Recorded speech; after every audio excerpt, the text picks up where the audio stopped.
Aloha and welcome to this presentation of the Vegan Society of Hawaii. Today, we're delighted to welcome a notable vegan activist, Persia White, actress, musician, and filmmaker. Persia White is well known for her 8 years as a series regular in the award-winning TV series Girlfriends, as well as for her recurring role on the hit TV show The Vampire Diaries. As a filmmaker, Persia co-produced the award-winning documentary Earthlings, narrated by Joaquin Phoenix. She has also written and produced several award-winning independent film and television projects. Persia has been a vegan for over 25 years, as well as a lifelong advocate for human, environmental, and animal welfare. She received a Humanitarian of the Year award in 2005 from PETA and has sat on the board of directors for the Humane Society of the United States for 8 years, as well as for the Sea Shepherd Conservation Society with Captain Paul Watson, working to protect the world's oceans and the creatures who dwell in them. I'd like to now give a warm welcome to our special guest, Persia White. Aloha, Persia. Aloha. Hi, everybody. Thank you for coming today. I am so excited to be here representing the Vegan Society of Hawaii and this presentation of being vegan or becoming vegan, as I said on some of my posts. This is my personal guide to navigating the plant-based lifestyle with friends, family, and the world around you, including travel. I am especially grateful for everything I've learned, and I'm excited to share this with you. One of the things that you don't realize is that in the past, I didn't really like being called vegan. Today, we have new terms like plant-based, which, if I want to be very clear, plant-based is no meat, no fish, no animal products whatsoever, no dairy or eggs. So this is what I mean by plant-based. So I just want to clarify because there's a lot of confusion around the words vegan or plant-based. Let me just start. Why vegan?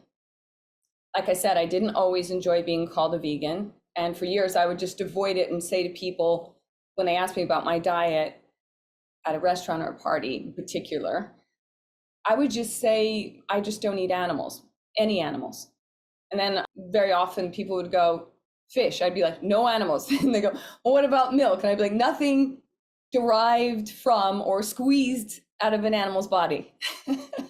And even though that sounds a bit extreme, it really got an interesting reaction, quite a lot, because people don't like to picture what you are, which is somebody who's not consuming animals or anything that comes out of an animal. Yet, you can feel very alienated at the same time. And so that is why I wasn't always fond of the terminology, so to speak. I wanted to be normal. I wanted to fit in. And I think a lot of you, if you are attempting this lifestyle, you're going to run into the feeling of being the unicorn in the room, of being the vegan. And luckily, the world has changed. Even though you might be not in the company of other people who are embracing a plant-based lifestyle, the world is finally understanding what it means. And you can find options almost anywhere. During this presentation, I'm going to share with you what prompted me to become vegan, my journey.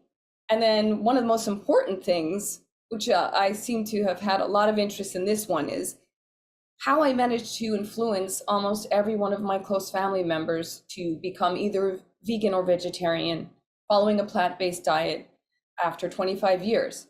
Some people took a long time, some people took less time, but I was amazed when I was hosting a Thanksgiving dinner one year, and I looked around and everybody was on a plant-based diet in their own life, or it was either vegan or vegetarian. And this is 12 people. This is my brother, my sister-in-law, my mother, my daughter, and of course, my beloved husband. So I thought to myself, this is probably a really important thing to share with people, because it's one thing to change your lifestyle, But then it's another to try and imagine what it would be like to have influenced your family members, the people closest to you, whether it's for health or various reasons. I know that this is really important. Just saying I don't eat animals for a long time was my go-to. Now I could just easily say I'm vegan or I'm plant-based, but when I stopped consuming animals, it was like a weight was lifted off of me, because you have to block out what you're doing quite often. You can't really look in your mind at what you're actually eating. That says everything when you think about it. Like, you don't ever have to block out eating raw veggies or fruits. You think to yourself, oh, that's great, they're raw. But if you think about the animal you're eating as raw, it's disturbing. And sometimes it can even turn your stomach. So I felt like just knowing that was a world to me of clarity. Let me get to the point. After years of receiving the incredible physical, emotional, and creative benefits of this lifestyle, I can tell you firsthand, it's fantastic. For whatever reason that you're here, I thank you. And I hope that I can give you some piece of information that might help you in your journey. If you're considering a plant-based life, or even if you're just flirting with the idea, or you just want to know, is it going to make you look or feel better? You've come to the right place. And I know that we all choose a plant-based diet for different reasons. Some of us choose it for compassion and animal welfare, others for health, or it just could be due to the global impact and damage that factory farming is having on the environment, including climate change, social injustice, economical reasons. Whatever the reason you're considering transitioning to a plant-based diet, welcome. Now, let's start with my presentation of my super power tools that help me, and I hope that they can help you or someone that you know. So, power tool 1. Da-da-da! The wonderful world of vegan. And the thing I love is it's so pretty being vegan. It's not just the path of kindness, but it's a beautiful diet. It's full of gorgeous, bright, lovely foods that the science is there, can change your life. The powerful tools that I have influenced me and everyone I know. And the first one is kind of interesting because not everybody realizes it's the power of puppy love. Now, some of you know that that's Poppy with the pink background, my rescue dog. But ever since I was a little kid, I loved animals. I loved kittens, I loved puppies, I loved animals in general. But I didn't understand the connection between the animals we eat for food and the animals that are killed in factory farms. I somehow didn't make that connection. So one day, I'm about 8 years old and I'm in a supermarket with my mom, and I see blood dripping from the cart on the ground. And I go, what is this? And I pick up the packet of chicken and there's blood just dripping out of the package. And I say, Mom, why is there blood in what's going on here? Who died? What? And she's going, oh my gosh. I hadn't made the connection. And so she's like, Persia, can you just stop? And so I did for then, at that moment, but then it wouldn't leave my mind. I said, how is this happening? Why is there blood? Why was there? She goes, okay, we'll have this discussion at home. And then I'm that little kid that won't let it go. And I found out there was a lot I didn't know.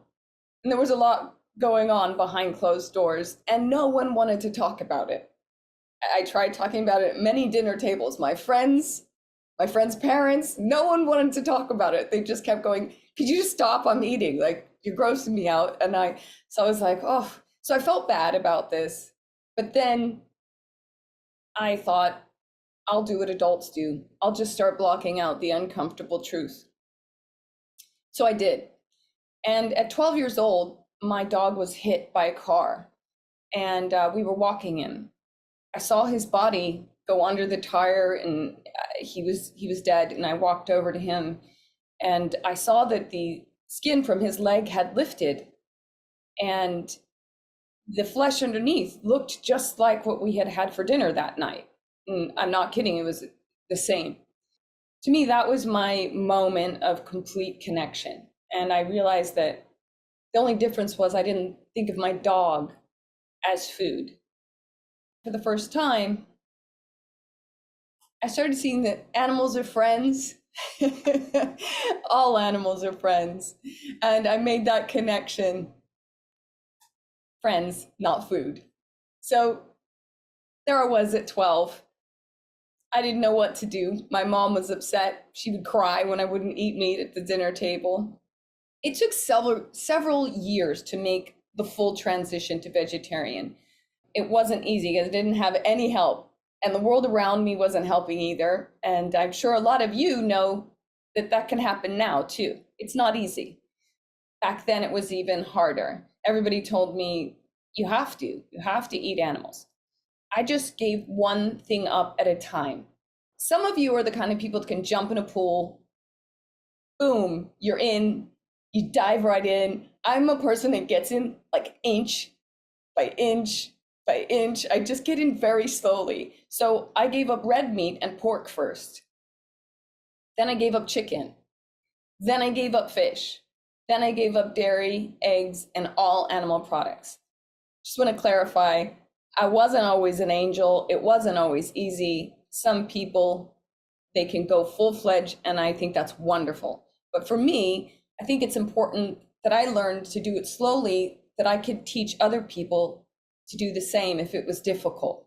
Because sometimes it isn't an immediate transition to be able to just jump in and change everything you're doing in your life because you've been raised with a certain diet. You've been taught to eat certain foods. It might not always be easy. I had to discover. I discovered an entire world of plant-based nutrition, delicious foods. It took a minute. I read books, cookbooks, went online. You have all the tools nowadays right at your fingertips. It's a little bit easier to jump into a plant-based lifestyle than it was in the past. I didn't have the tools that you have now, but I feel like we have so much that there isn't really a lack. As a matter of fact, if you look online, there's a lot of people that have vegan cooking, everything on Instagram. There's a lot of tools that you can use. But for me, at the time, I was a junk food vegetarian. I knew nothing about health. I became vegetarian because of compassion, which is powerful, but at the same time, when you're a teenager and everyone's telling you you're going to die because you're not eating meat, it's very confusing. Discovery, learning, all of these tools that I slowly pulled on, and tasting and cooking. I didn't know how to cook. I was a teenager, so that junk food vegetarian thing wasn't good at all. I was very excited as I got older when I found out that not just was it not going to harm me, it prevents so many diseases. It has helped me and my family. I've managed to help people recover from cancer. I've managed to help people recover from other sicknesses and health, just health in general, and longevity. I actually went 7 years without even getting a cold. You can have a say in your health, and it was a discovery at this wonderful tasting food, but really that you could feel better. It wasn't just a coin toss that, oh, I have good genetics, so I look and feel great. It's much more than that. It's actually what you're doing. When I moved to 100% plant-based, it was pretty exciting for me because I was feeling so great. But what about family, right? What about family and friends? I know that you all know what that feels like. Family and friends don't always go along with this kind of shift. It's a huge shift. Let's talk about family. That's Mecca when she's little. If you see that little cute curly girl. And that's me and my husband, Joseph. And down there is a little plate of spinach strawberry salad. And there's this decision and this dilemma when you make a transition like this. How do I deal with my family? Whether it's your close family or your extended family for holidays, it gets complicated, and it feels emotional at times because people don't want you to change and be different than them. So how did I navigate the family? I want to start with my beautiful Mecca. This is my daughter, Mecca. Um, Mecca was not raised vegan. I had resistance from my mom and my family. They didn't want to follow my instructions. So even when I tried, family has a way of doing their own thing. So I would try, and my mother would take her to Popeye's chicken, and there was a lot of resistance. You're fine. You grew up fine, so she'll be fine. And so it was very hard at first. And I didn't also want to confuse her by making her feel bad about what she was doing. So I didn't force her. She never had red meat in her life because she didn't want it. She didn't like the smell of it, and I didn't eat it. But she did have chicken and fish for years. And I remember when she was a little baby, a toddler, we were at a restaurant, and she was about 3 when she noticed I wasn't eating any meat. She goes, why aren't you having this? Why aren't you having some chicken? And I was like, Mommy doesn't eat chicken. She doesn't eat any animals. And she got so sad. And she said, oh, I don't want to eat animals. And I said, well, you don't have to. And then she said, but they taste so good. And I was like, well, maybe when you're older, you can be vegetarian when you're ready. And so it was so difficult because it's an emotional thing, not eating animals as a plant-based person myself, but also wanting your child or family member to feel accepted and loved. So I was at a really interesting crossroads, and I had to find my higher self and not judge, and to be loving about her not being like me. And this was a very hard thing to do. And I think it paid off, because at 12, she came to me and looked me in the face and said, I'm turning vegan. And she had already become vegetarian slowly over the years by just liking my food and turning away from any animal products, really, except for dairy. And dairy was the last one. It has a strong hold on a lot of us because of ice cream and parties and birthdays. And I'd become quite the cook, and I learned to have alternatives is one of my secret keys. It's quite powerful. But the lovely thing was Mecca made this, and Mecca's here today. She's on this Zoom. And Mecca was a huge part of me becoming the person that I am, because I learned to really fully accept and love someone.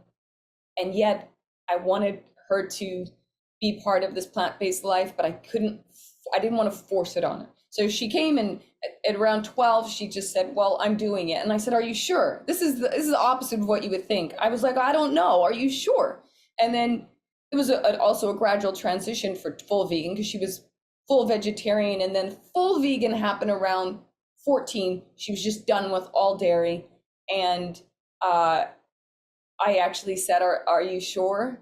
And she was like, yes. And I said, but don't do it for me. She goes, you can't tell me not to. I'm going to do what I want. So opposite of forcing her and making her be like me, the opposite thing happened. She went ahead and took the plunge, and a couple of her friends from school also became vegan. And I think having friends that were vegan was a powerful part of it for Mecca. But Mecca changed so many people all the way back before she turned vegan. She got the school that she was going to stop having milk with hormones in it and to have a vegetarian option. She was proactive. And just being a young person in this modern world, I know it was probably more difficult for her, but she did great. And I was just so proud. I never forced her. It was her choice. And she's a wonderful, beautiful, stunning, vegan, compassionate person to this day. So that's my Mecca. And then let's talk marriage. Now, having a husband or partner that eats differently than you is incredibly challenging. I'm sure all of you know. You have to love them, you have to be patient. And when I met Joseph, he only ordered rare steak. That was his meal. And we just went to restaurants, we did our own thing, and I never expected him to become vegan, ever. I want you to know I loved him so much. I approached him with the kind of love that and compassion that I had done with Mecca, a very similar love in the sense that I didn't want him to give up something he wanted for me. If he wanted to give it up himself, that'd be wonderful. So I shared information. I shared a lot of food, and my lovely Joseph turned vegan on his own, came to me very, very similar to that story I just told you, and said, yeah, I'm actually gonna go full plant-based now. I'm gonna do the vegan diet. And I was, what? I said, no, don't do it for me. And very similar, he's like, you can't tell me what to do. I'm gonna do what I want to do, and I'm gonna eat how I want to eat. So I was like, well, I guess, yeah, you're right, I can't. But I love you so much. I just want to make sure you feel good about this. We had been together for a few years at that point. We had a full vegan buffet at our wedding. The cake was vegan. Everything was vegan. It was really lovely too. It was in Jamaica, so they had a learning curve. But I found that people are open if you bring ideas and you are loving and kind about your plant-based diet. That is my amazing hubby. And I wasn't really sure because, like I said, so many people have this struggle with their family. When I talked to Joseph the other day, I said, Joseph, he didn't see this presentation. And I said, could you just do a little video and let me know the answer to a few questions about why you turned plant-based and what was it and what was your turning point? Because I could be in this lecture and just assume, but I don't really know what his perspective is. This video is just him talking about his transition and his personal experience, answering a few questions that I gave him. Hello, my name is Joseph Morgan, and I have been vegan for about 7 years now. I think after Persia and I got together, the first thing that prompted me to consider shifting completely to a plant-based diet was really her cooking. Because, you know, I suppose the common misconception, and certainly the impression I had, was that a vegan diet consisted of a lot of raw vegetables and very kind of bland and plain. And Persia just destroyed that myth by making these incredible, tasty meals. And there was such a variety there in the cooking and in the meals we had. And that really made me realize that there was a whole world of plant-based eating out there that wasn't bland in the slightest, that was tasty and delicious and flavorful. And so that really was the first light bulb for me that made me go, this is actually pretty good. In the first year of Persia and my relationship, she never made me feel bad about eating meat at all, really. And I would eat things like rare steak and bacon and all sorts of things. And when we'd go out for dinner, and sometimes I cook meat at home, and I just never felt judged at all. She never tried to force any kind of lifestyle on me. She would sometimes tell me little facts about plant-based eating, but it never felt like it was coming with an agenda. It just felt like she was giving me little tidbits of information. And I realized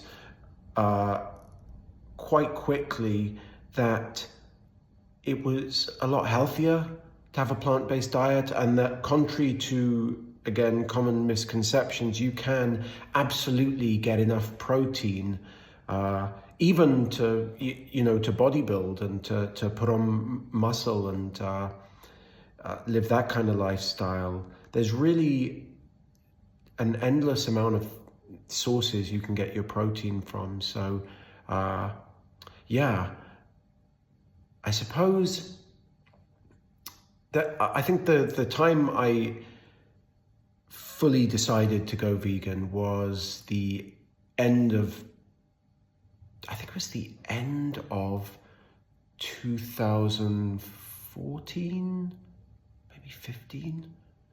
I know that I'd been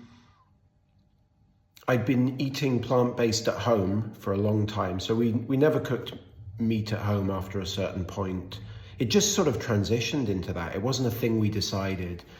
But, and again, just partly because the cooking was so good and I was learning all these great recipes like tofu scramble and vegan Italian and all sorts of stuff. And we were constantly experimenting. And, but I would still sometimes eat meat or fish when we were out at a restaurant or when I was at work.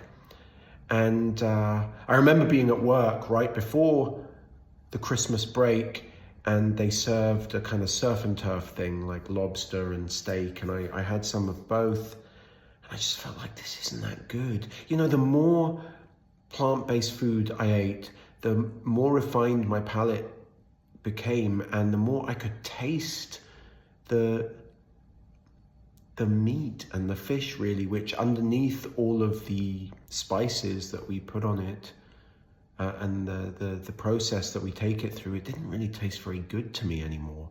I mean, it's like that thing they say, isn't it? You have to put plants on meat to make them taste good. So yeah, that was it. And then the last non-vegan meal I had was fish and chips in London. And I used to love that meal, and I ate that and I thought, just didn't, again, it just stopped tasting good for me after having so much good, nutritious, plant-based food with so much variety. And I started to feel as well, I never liked the idea that animals had to die for me to eat. And so that was a part of it as well, the kind of the compassionate side of myself. I felt uneasy with it, and the further I went down the road of eating plant-based, the more I realized that I felt better, both physically but also emotionally, about the fact that I was eating all of this good stuff and it wasn't killing any animals. You save 90 animals a year by eating vegan. So that's a good fact. That's a good fact for you. If I had any advice for anyone who wants to try a vegan diet, I'd say, at first it feels like there's all these things that you can't eat. But as you go on, you just have to explore and try things with your cooking, experiment.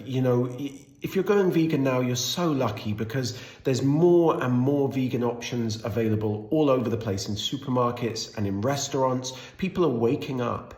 And so I turned vegan at the time when vegan cheese had just kind of come onto the scene. So I was really lucky in that way. But now you have all of these incredible processed products as well as all these amazing options that exist, in restaurants and in supermarkets, as I say. So there really is a wealth of stuff for you to explore, and it's exciting. So yeah, my advice would be give it a try, because you're going to find that you're not going to miss dairy or meat. I found that after I gave up dairy, my allergies completely cleared up. I don't have allergies anymore, and this was something I was chronically experiencing from a very young age. So yeah, it is amazing. You'll feel good, and yeah, you'll live a better life. So there was the amazing hubby. That was really fun for me to watch, because I didn't, after all these years, of being together, I didn't really know all of that. It's kind of funny. You think you know someone and you've been with someone, but if you don't ask, you don't know. There's the hubby, there's the marriage, there's the beautiful Mecca story. These are my most beloved people in my life.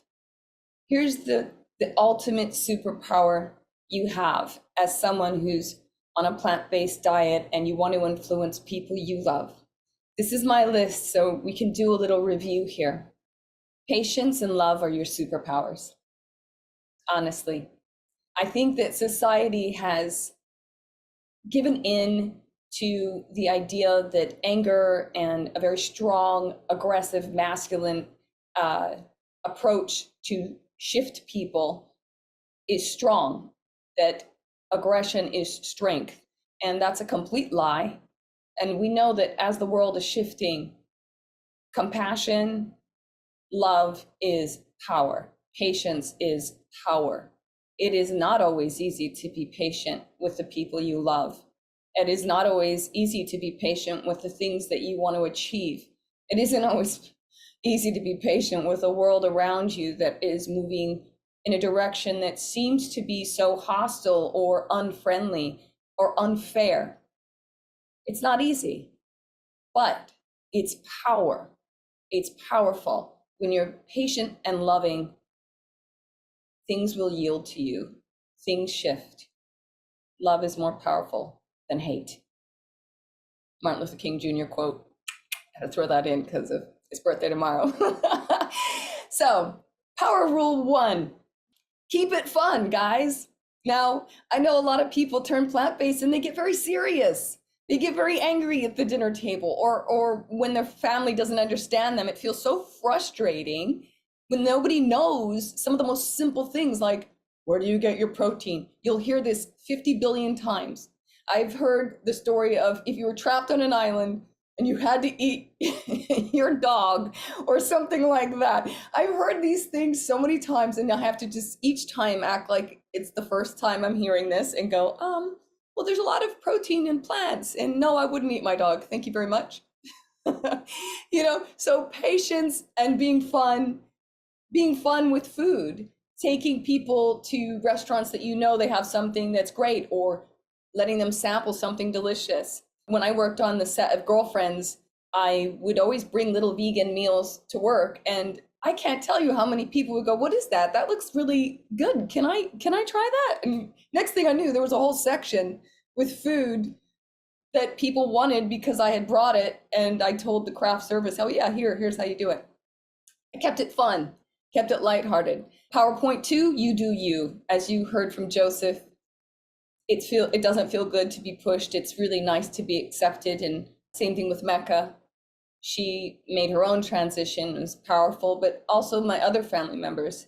It was hard sometimes because, gets heated around the Christmas holidays and Thanksgiving at different times where you're like, oh, I have to go through this, but I kept it fun. Sometimes I host things or I bring things, and I do believe that you should stand in your own truth. I'm not saying to just give in to what everyone else wants in the way that you're feeling walked over. I'm talking about holding your truth, being cool, being friendly, keeping it fun, and also, going, no, I'm not going to go to that restaurant because, or I'll meet you after. There's ways to navigate where you're still having fun and you're letting people be them. Or if you're in a situation where they're consuming something that you find offensive, or you just don't get it, or it's difficult, just be cool, you do you, and the truth that you hold eventually shines. Power 3, share great food. Now, I just believe that's so important. Sharing great food is more important than people realize. Great food changes people because there's a lot of nostalgia in our palate. We have memories where we grew up. We love certain flavors. It's important to share great food. I ask people when I'm cooking for them, like, what do you like? Do you like savory? I ask questions because I know that all of us have a different history with our food and what means comfort. But you can do it on a plant-based diet. You just need to learn how. So sharing great food, PowerPoint 4, share information. Now, I'm not a scientist or a doctor, but I have read my fair share of books. I didn't do it in the beginning because I was a compassion vegan. Later, I needed to, for Mecca, for myself, for my friends, and the science. I almost wanted to cry when I found out how much nature rewards you for going into this path of plant-based eating. It rewards you on so many levels. So share that information with people. Now, number 5, keep hope alive. I'm not talking about Klaus's daughter. I'm talking about the other hope. The hope that we all have in our hearts that, oh, can I change? Can I do this?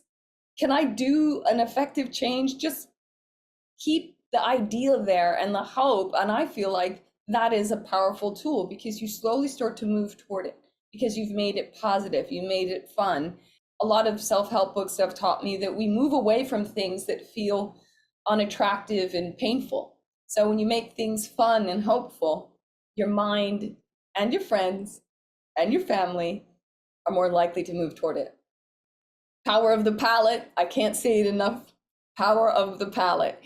If you can find the flavors and the deliciousness that's out there, plant-based, you're actually gonna like it more because it's kind of like going back to our original roots of cooking, where we made things. We were in the kitchen, it wasn't all fast food. And you start to get fresh ingredients. A lot of people have said to me, oh, what about the price? I'm like, farmers markets. We used to get boxes. You could find local farms. Some of them deliver, some you can pick up. And the local farmers are really happy to have your business. It's so delicious to have fresh stuff and cook in your own kitchen. Again, it saves you money, but it also can save your health. It can save your life. Don't forget to keep mentioning things to your friends and family about compassion. There's this wonderful book by Ingrid Newkirk, Simple Acts of Kindness. PETA was one of my first places to go to where I found materials that spoke to the heart. Speaking to the heart is so profound because how we feel for many of us is more powerful than our logic. Our heads and our hearts are two different things. Now, some of us can know the facts and what's good for us and react accordingly. Not everyone is like this. So a lot of people need to have things that touch them emotionally. And I found that to be really important. We also visited Farm Sanctuary, wonderful nonprofit that is a rescue for factory farm animals, which are some of the most abused animals in the world. To touch and pet and coddle animals that you previously thought of as food is mind-blowing. It's mind-blowing. I held a baby cow that was a rescued veal calf who'd fallen off a truck. He was so scared. He'd only been on Farm Sanctuary for like about 4 days before I met him. They're like big dogs. He wanted his neck rubbed and he rubbed and got coddled up on me. And I was like, oh my goodness. I had no idea. He's like a big cuddly dog. You have to go to one of these sanctuaries to experience it firsthand. It's wonderful. And I had people go, family members and friends, and they just, you hang out, you can do things like I was just doing, you can tend to they'll let you do volunteer work. I was just raking out manure and trimming bushes and you're just with the animals and it's really peaceful. It's so peaceful because they all get along because no one's going to kill them. There's this amazing spirit of coexistence. The dogs get along with the chickens and the turkeys. And there was a turkey on my lap and it was like a cat. Once its belly rubbed and it laid an egg. It went over and laid an egg. I didn't realize why it wanted its belly rubbed. And very personality-based turkeys. But these are things that you have to witness yourself. And I'm telling you, if you do it, it makes it pretty easy, or at least a lot easier, to not go home and consume those guys once you've coddled them and you realize, oh my goodness, this is not food. This doesn't have to be this way. As far as it goes for information, a book that I read that was mind-blowing for me was Food Revolution. We have systems in place and misinformation in the factory farming world and in our own personal lives. You have, if you are on a meat diet or you were on a meat diet, there's information that many companies are profiting from your lack of knowledge.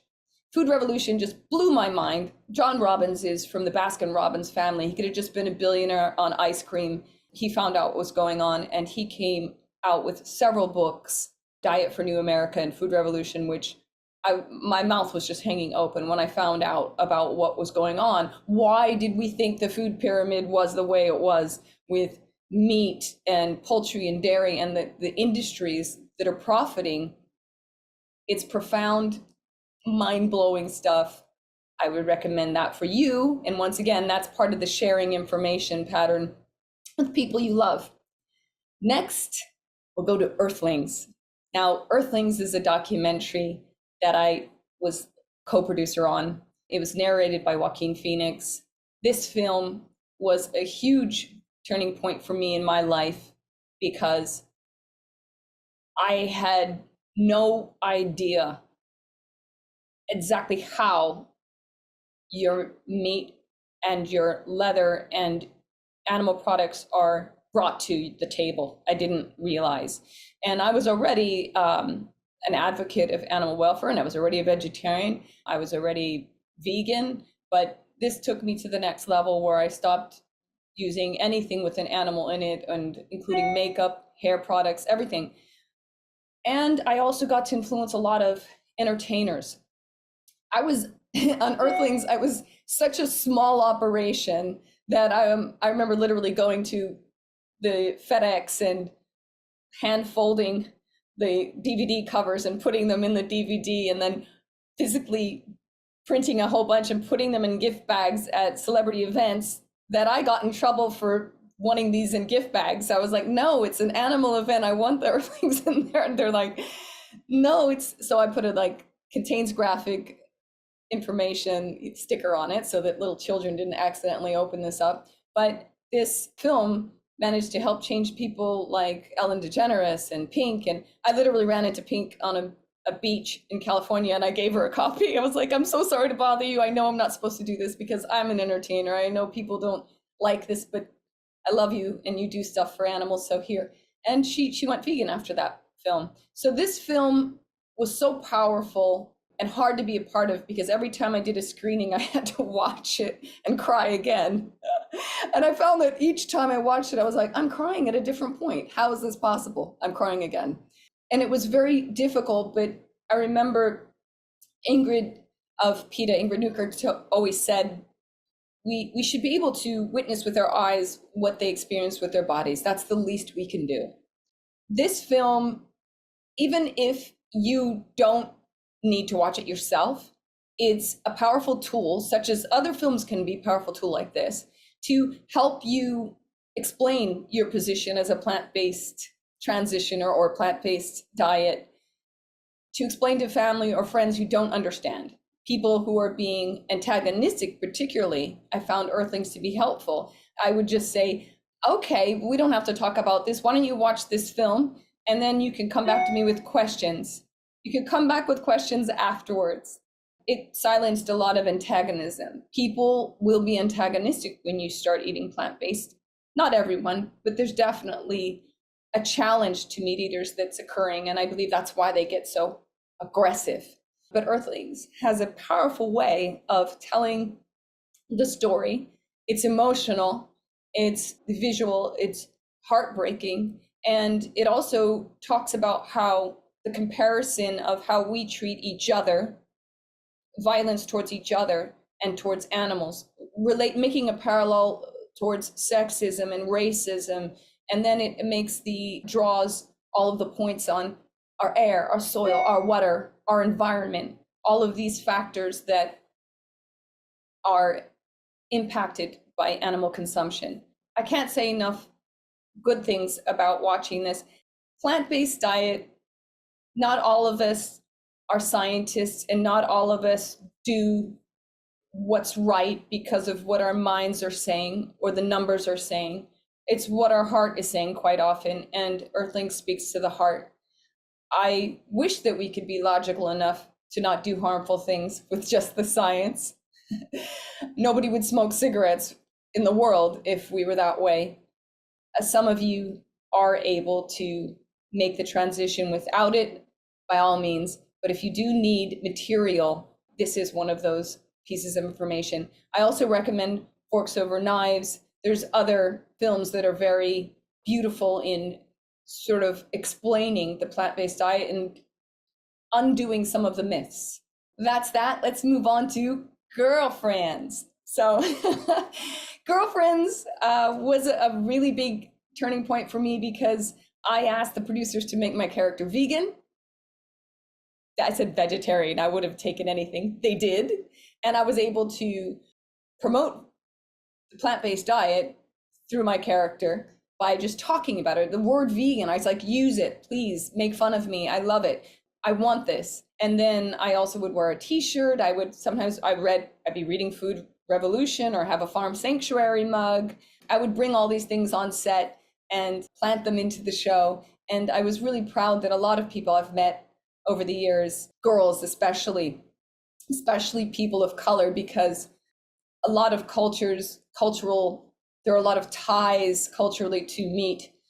I think it's hard to be the only one. So it's really nice to have been a character that openly discussed it and was very open-minded, very 2023 character way back then, but I was really pushing for it. Her shoes, her clothes, her makeup, everything was cruelty-free and vegan. And I got major companies to start supplying for Paramount and CW because they're like, there's this one actress who won't use it because it's not cruelty-free. And so there are ways that you can affect things if you just use your mind.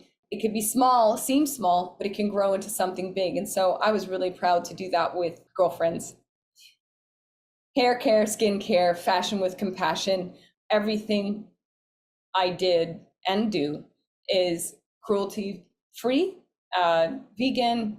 Once again, this is the long walk. I think you walk the walk with style in life, and it's, once again, it's compelling and it's attractive. And that was part of my goal, is to make it fun, make it fashionable. It doesn't mean you give up on all these wonderful fabulousness like makeup and hair and style. You don't have to give up on that if you are being compassionate by any means. That's a myth. So that's something that I was really proud of. And I want you to know that you don't have to give up your style to be a compassionate plant-based person. Let's just talk about going out before we wrap this up. One of the hard parts about becoming plant-based is, how do I go out to eat? What do I do now? This can be very, very tricky. So here's what I've done, and I've learned through the years to have the most fabulous meals. These are all meals I've had. Up here at the top, that's in Canada at a vegan restaurant. This is in London, this little tea shop that had vegan cake. This is in Hawaii. It's just this lovely spread with a super smoothie. So you can survive it, but you have to be a little bit smarter than the other bears. You can call ahead to a restaurant or a hotel, let them know you have a plant-based diet. Can the kitchen have something?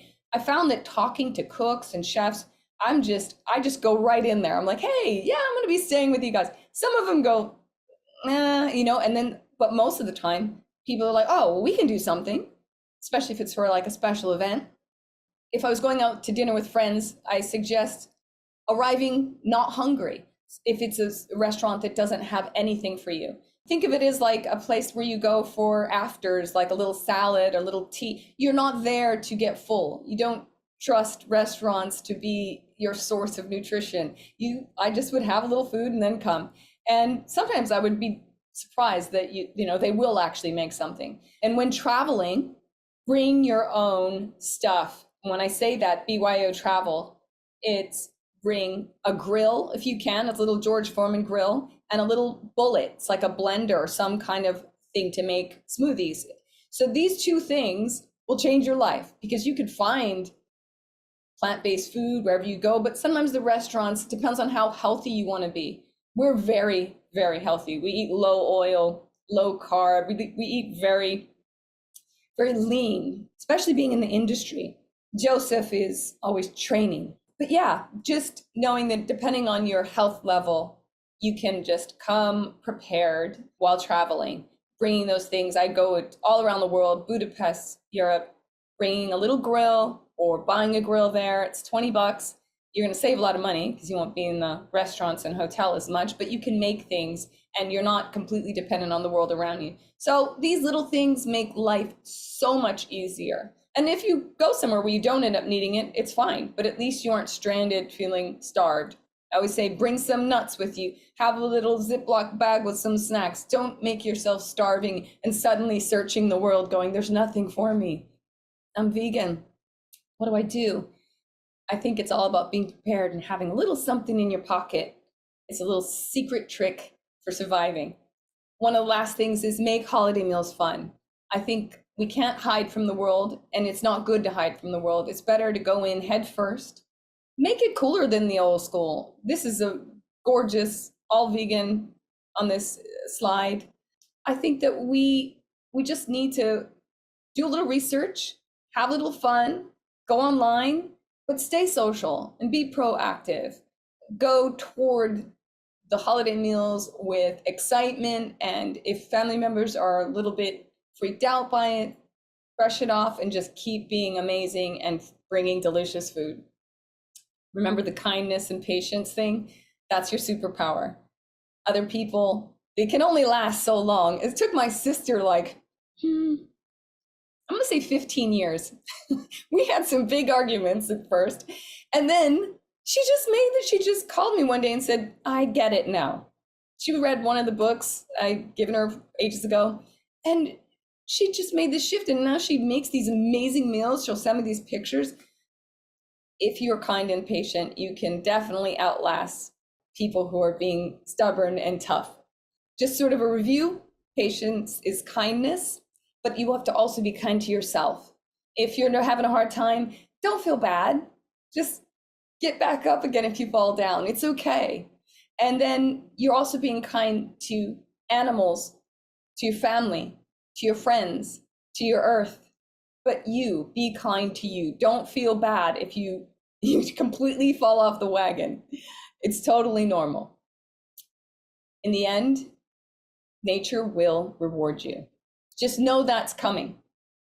Because beyond being cruel, the factory farming industry produces staggering amounts of waste and greenhouse gases, polluting the land, air, water, contributing to climate change, land degradation, and the destruction of our ecosystems.